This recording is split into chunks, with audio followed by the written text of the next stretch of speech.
čím by sme dneska začali? Normálne som uvažoval nad tým, že čo s tým? Lebo to, že to máme, to je chválihodné, ale ono to má svoj vek a evidentne to bolo používané dosť aktívne, na dennej bázi. Poradil som sa so staršími, lebo to vždycky pomáha, keď sa máte na koho obrátiť. No a môj priateľ z Nitry mi povedal asi toľko, že tieto stroje sú robené tak kvalitne a tak odolne, že vlastne mám to zapojiť do siete a môžem začať testom. Tak rozmýšľam nad tým, že to asi pospájame dokopy nejako, ako to autor by myslel. Vraj, nemusím ani riešiť nejakú oxidáciu, lebo je to riešené na takéto veci, je tam taká lahúčka, ale to je nič. To nie je, že máte kusy zelenej časti a neviem čoho. A teoreticky môžeme ju spustiť. Takže pripojíme si jednu časť konektoru, kde je aj nápis zdroj. Vraj sa oplatí ho zastrčiť a zo pár razy vyťahnuť. Tým pádom on si sám očistí tie kontakty, do ktorých má zasadnúť. Takže nie je potrebné nejak špeciálne ďalej to riešiť. Samozrejme, že vraj to treba aj dobre dotiahnuť tie konektory, lebo ono, nejaké tie prúdy a nejaké tie veci nám stadiaľ tečú a tým pádom by to mohlo vyvolať nechcený efekt tejto šnúry. No. Takže poriadne dotiahnuť. Ja si myslím, že je dotiahnutý aj viac ako poriadne. Aj tak sa mi zdá, že stále mi presahuje. Že by to malo ísť ešte hlbší. To nie je, že by malo, to ide. Takže treba tie konektory dobre dotlačiť. Je to vojenské, ale netreba to podceniť, lebo naozaj zbytočné problémy si človek narobí takouto vecou. No, tu máme časť, ktorá sa pripája k tomu náhradnému zdroju v prípade výpadku siete. Vraj to prepínanie je plne automatické, čiže to prebehne okamžite. Ja som aspoň zaizoloval tie konce. Keď má niekto k tomuto ten servisný návod aj inak, ako je na internete, že po stránke, aby som každú stránku stiahoval treťotriedny sken, a potom sa snažil z toho dať čo vymysleť. No, a toto mi treba preložiť. No je to také nenápadne malé. Zdroj môžeme nechať tu. Podľa mňa zdroj sa normálne môže prevádzkovať zavretý, tak ak je. Tam nejaký väčší problém nie je. Potom tu máme celé samostatné teleso tej R4. Tuto máme dokonca kryt na ten konektor. No. Ešte, a už by mala ísť. Ešte. Fajn. Tuto normálne to vychádza pod neho, ako keby taký zádrap. A tu je druhá strana. No, ukáž sa ty. Mne sa aj tak zdá, že ten konektor aký bol, keď je rozoberaný. Možno je to originál takto. Je to dosť taký pevný vodič a tu je napísané príjimač. Ja si myslím, že keď je tam príjimač, tak tam bude príjimač. To sú strieborné kontakty. Takže rovnako ako na tom, že zo pár razy ho nasadiť, vyťahnuť a on si sám urobí tú cestu v tom všetkom. Vraj netreba používať žiadnu chémiu. Ja to beriem možno aj s rezervou. Áno, vyťahol som si už aj mikrofón. Buď si dajak nedočiahnem na veci, dajak ďaleko ich mám od seba. Skontrolujeme pripojenie do foťáka, lebo to je ďalšia vec, potom je tam príliš ticho na môj vkus. Ja vidím v tom konektore tú oxidáciu. Proste je vidieť, že je to striebro. Keď sa pozriete, to je ončo. Takto on vyzerá znúka. Čiže trošku tohto spreja by mu nemuselo ublížiť zase na druhej strane. Mám ten sprej overený, inak podozrivo ľahúčko ide táto strana. Až sa mi to, poviem pravdu, nezdá. Nevadí, uvidíme. Tak, poriadne zašrobovať, lebo si vyrobíme problémy také, čo by sme neriešili potom už zbytočne. To pekne ide dnu. Fakt tieto stroje boli robené aj na väčšiu záťaž, ako je bežná nejaká taká gaučová súprava. Dobre. Ja myslím, že je to parádne.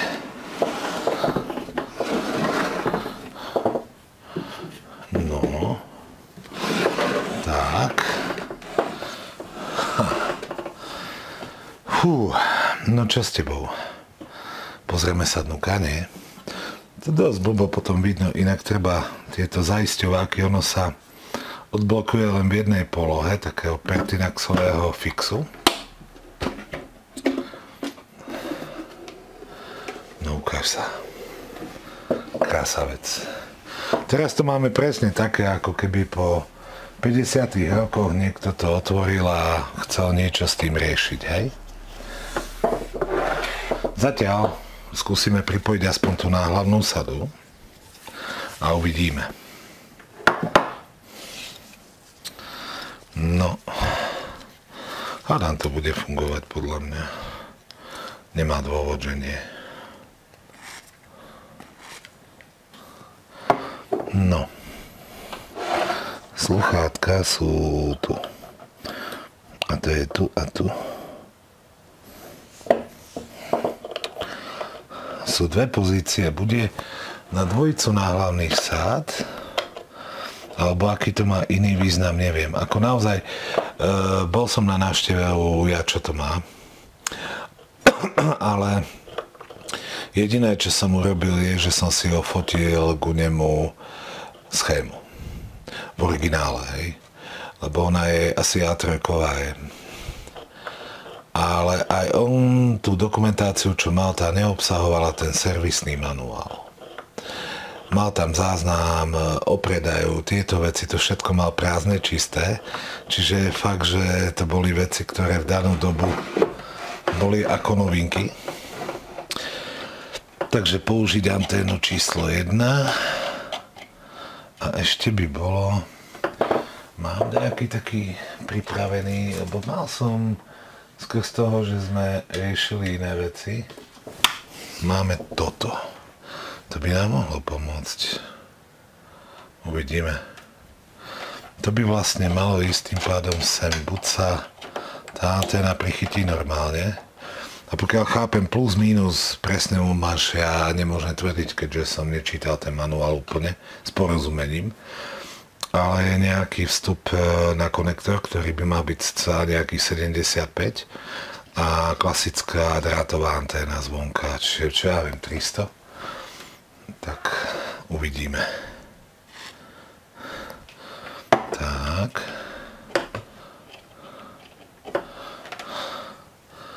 Uvidíme, ak to pôjde. Ja som sám zvedavý. Škoda. Nemám ku nemu ten externý reproduktor, aj keď by to nebol žiaden ako hi-fi zvuk, hej, to očakávať netreba. Určite tá telegrafia by bola ďaleko zrozumiteľnejšia na všetkom možnom, takže máme tu aspoň tieto 4 kΩ slúchadlá, ale rozmýšľal som nad jednou vecou. Skúste mi vypovedať, či by to tak mohlo byť, že by som vraj, existuje možnosť, to linkový výstup, ktorý má 600 ohmov a ku ktorému ide originálny reproduktor, ktorý má v sebe trafák, sa dá dnuka v tom príjimaču prepnúť na nejaké, ja neviem, či 4 alebo 5 ohmov. Ten istý signál beží aj v tom káblu. Ale my máme dve také prúsery. Prvý prúser je, že je zablombovaná. A pokiaľ všetky elektronky budú OK podsvietenie, a toto nie je dôvod rozbombovávať ju. A tým pádom by bolo logické sa pripojiť rovno k tej kabeláži. Ale to má tiež vraj malý zádrhel. Vraj tie konektory sú vyliaté parafínom alebo čím. Proste je to tesné, vodotesné. Doslovne ich môžete ponoriť do vody a nič sa nedieje. A tým aby sme dostali ten parafín z tých kontaktov, ktoré my potrebujeme, zbytočne by sme rozvrtali ten konektor a narobili viac škody ako osohu.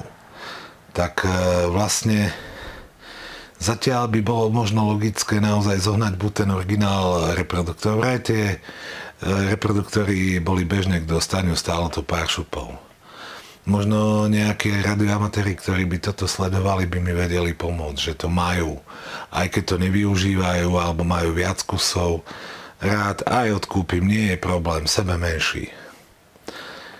Alebo ma ešte napadla vec, využiť tento 4 kΩ výstup a pripojiť ho na vstup zosilovača, proste klasicky integrovaný čínsky modul, čo vám budem vraveť, jednoduchý zosilovač, minimum súčiastok okolo a dať si reproduktor a spracovať toto ako výstup, čiže vstup do zosilovača.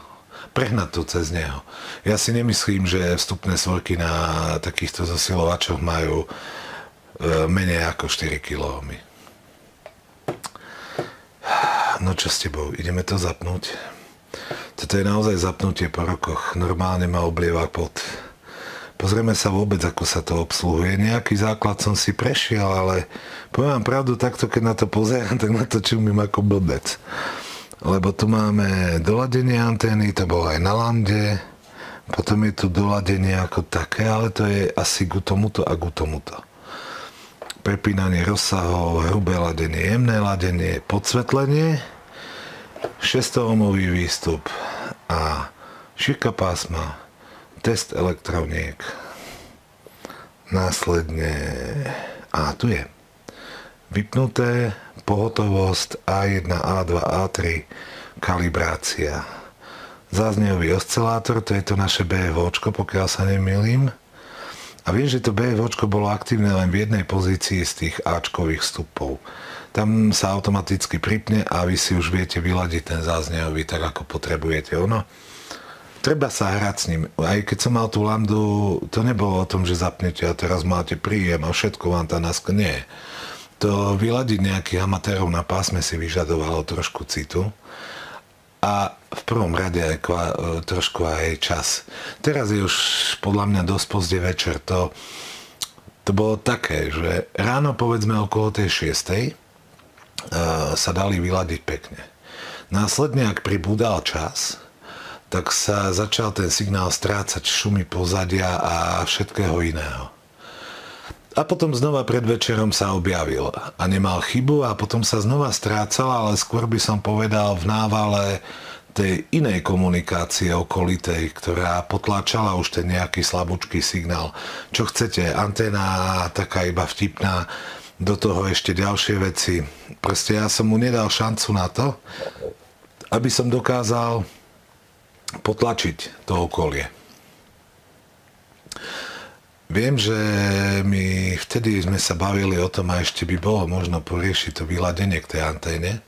Tam by mala ísť dvojica ladiacich kondenzátorov, tých vzduchových a ešte nejaké zapojenie a s tým by som si vedel doladiť tú anténu na výstupe. Ono možno, vlastne toto doladenie antény je možno obdobná vec, ale už integrovaná v ňom. Tak, čo s tebou? Ideme na to? Krci, ako keby som je ublížil, tak je mi to zas ľúto, no. Ale tak asi inak na to neprídeme. Vraj tie kondenzátory, keď sa nechá v prevádzke dlhšiu dobu, tak on sa to naformuje. Niečo také som započul z jeho rozprávania, že vlastne tu neboli použité tie elektrolyty v pravom slova zmysle. Väčšina je tu takých tých krabicových kondenzátorov, izolátory, zaliaté, zatlačené, zalisované v púzdrách, vlastne náplne také. Je tu minimum súčiastok, ktoré by mohli spôsobovať nejaký ten problém. Poďme na to. Ideme si to zapnúť a uvidíme, čo z toho bude. Joj. Skúsim to sem dostať do tohto predĺžováka. Máme tu dvojicu vecí, ktoré nám môžu spôsobovať problém. Prvým je ten zdroj a druhým je tá stanica. Tak zapínam. Aspoň si myslím. Poďme na to. Fajn. Prístroj pod napätím. Teraz je otázka, či ešte niečo budeme spôsobovať alebo nie. Ďalej.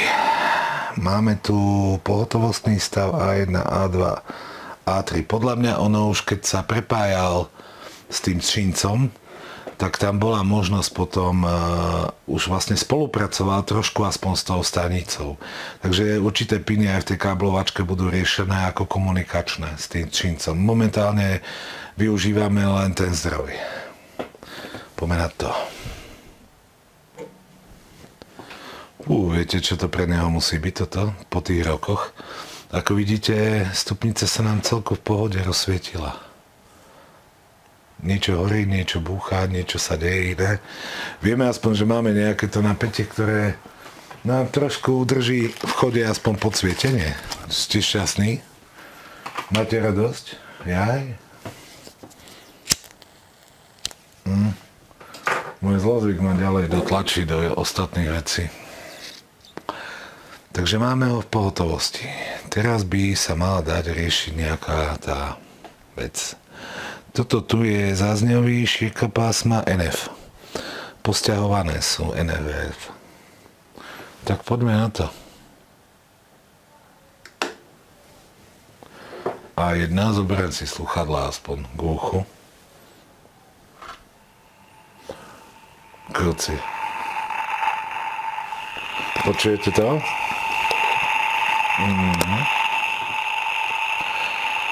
Takže vyzerá, že tam niečo máme. Krci na kolkátke to bolo. A1, A2, A3, ja viem.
Napínavé jak guma v teplákoch.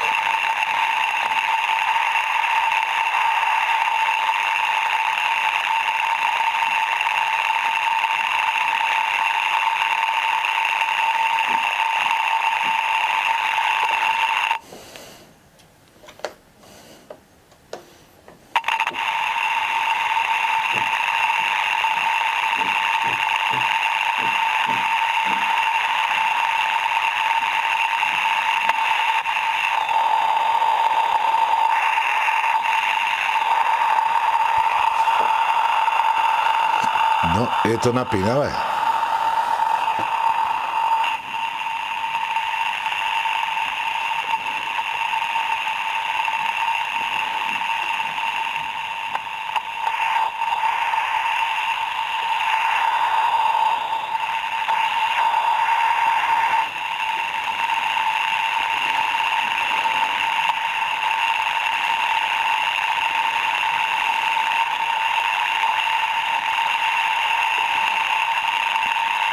Ja som si neistý, ale mne sa zdá, že A2 bolo to, čo my chceme.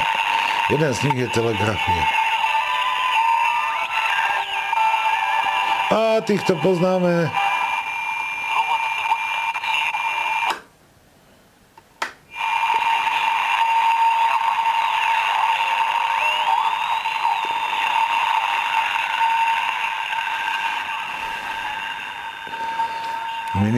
väčšiu šírku na rádio, nie?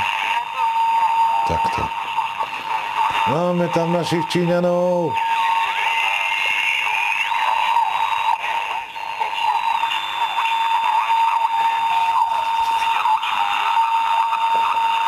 Na akej sme frekvencii? Je to 4 rozsah, čo nám aj indikuje stupnica. A na nej sme na nejakých 7,2 MHz.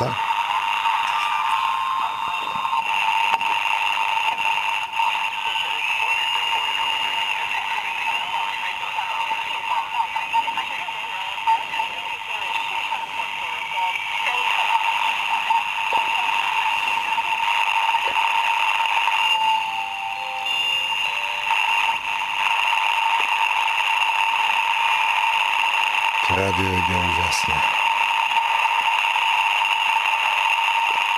No sa treba s tým bavkať.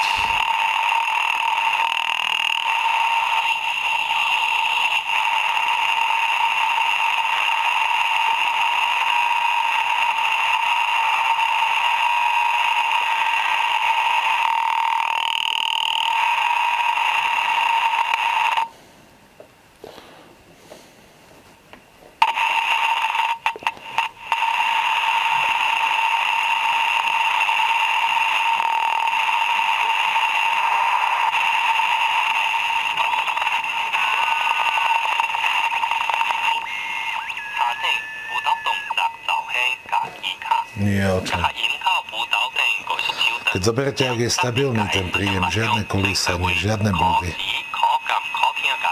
Ide to úžasne.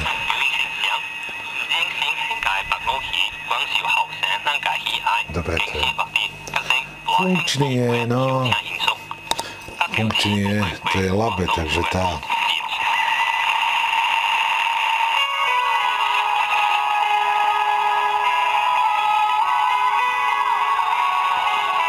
Dobre to ide.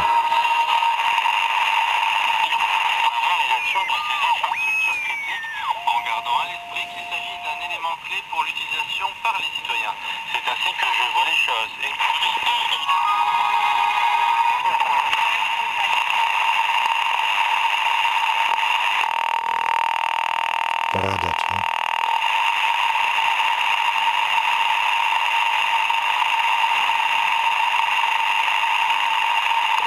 Ale toto bude podľa mňa toto potom bude amatérsky prevoz. 1, 2 a my potrebujeme ísť kam? To je do 2,3. Potrebujeme viac na 80 metrov.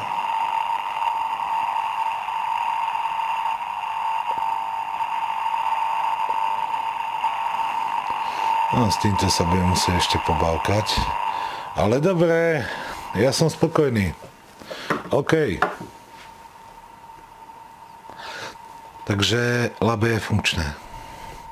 Ešte ma napadla jedna vec, že by sme si skontrolovali, ako funguje ten indikátor tých elektroniek.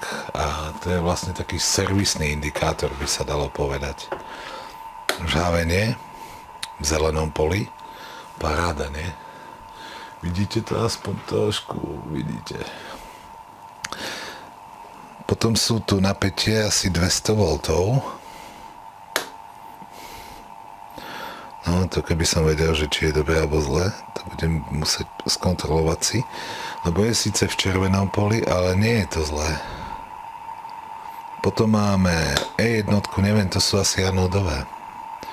No na jednotke je 0. E2 a to bude inak. Inak sa to bude musieť riešiť. Aha. Aj tie kontakty na tom prepínaču už sú tak trošku, hej, lebo ona je nad ňou. Že vraj teraz by som ho mal nechať trošku ako pofungovať si. Zapnutú dlhšiu dobu. Tak uvidíme, lebo ja normálne si predstavte, že dneska už som mal mať to voľno, hej. Tak mi volali z práce len 3-krát. Takže zajtra na otočku budem musieť ísť spraviť jeden lis. Ale je to doslovne na otočku. Len zase tá cesta, to je 500 kilometrov tam a naspäť, to je... Čo už. Dobre, sú v rovnakom ťahu. Aha, táto tu, ale to je oxidácia na ňom, ale podľa mňa na 99,9% tie kontakty sú strieborné. A pokiaľ si dobre pamätám, ešte keď som chodil na školu, tak keď sme sa učili elektrotechnické materiály a medzi nimi bolo aj striebro, striebro má jednu úžasnú vlastnosť. Má samočistiacu funkciu. Čiže vlastne to opalovanie nie je len, že opaluje, ale zároveň ten kontakt udržuje v určitom stave. Ako sú tu výchylky, je tu vidieť, že je to tam. Ale nie je to v zelenom poli, ale nemusí byť podľa mňa. Všetko je o tom manuálu, ktorý je ku nemu. Ten základný, ktorý som videl, ktorý bol dodaný, nepopisuje úplne všetko. To nie je servisný. Takže jak takto z vás má stiahnutý ten servisný manuál? Dajte mi info, echo, v popisu kanálu je adresa a všetko, pošlite mi ho. Samozrejme toto sa týka roku 24, lebo mne dakedy sa stáva, že potom opozdené, možno aj o rok, mi prídu určité veci ako novinka, lebo niekto to videl prvý raz to video. Takže uvidíme do konca tohto roku, či sa vyskytne ten manuál, alebo ho ja pracne budem zháňať. S. 0. Dobre. Ja myslím, ale potom možno tá A3 bude telegrafia. Či telegrafia rádiový príjem, lebo tá A2 bola dosť utlmená.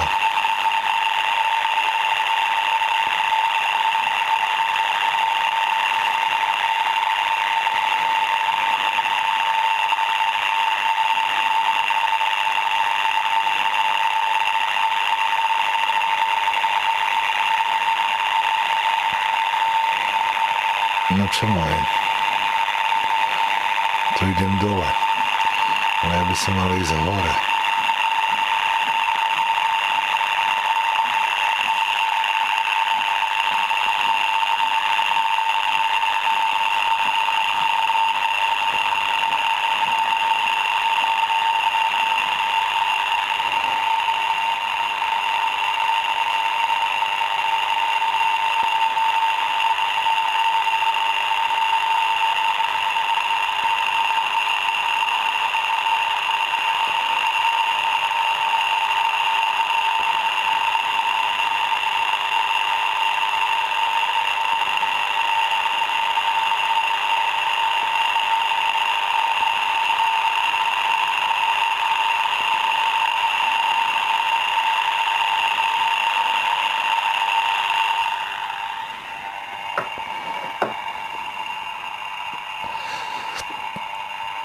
No, takto, z fleku tam nie je nejaký záchyt, ale toho nastaviť bude treba ďaleko viac, čiže vôbec nejako...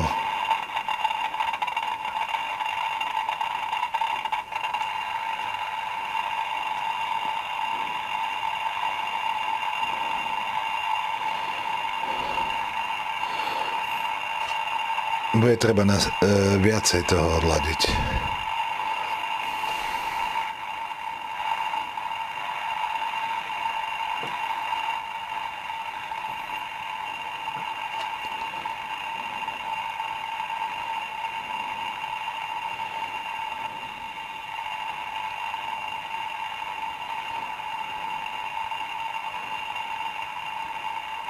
Takže aj pri týchto veciach musíte mať tú trpezlivosť božku. Keď sedím za týmto, normálne si spomínam na vojenčinu. Ako už teraz môžem aj vraviť o tom, hádam, to už nie je štátne tajomstvo, keď už nič z toho neexistuje, nie? My sme takto odposlúchávali prenosy za hranicami a takisto bolo treba sa správne vyladiť. Áno, už nám pomáhali aj modernejšie veci, ktoré to pre tie prehľadové príjimače to bežalo ďaleko rýchlejšie a keď máte jasné frekvencie, tak tých 30 kanálov vám to prebehne raz, dva. ale aj takéto záložné veci boli na pracáku. Foťák mi vypovedal službu, že bola dosiahnutá maximálna možná miera záznamu kruci Beťar 1. Tak ja si myslím, že prístroj máme funkčný, môžeme byť radi a už sa teším na nejaký záchyt v najbližšej dobe. Toto bola len taká rýchlovka, aby ste nevyšli z cviku. Dobre, tak sa majte zatiaľ.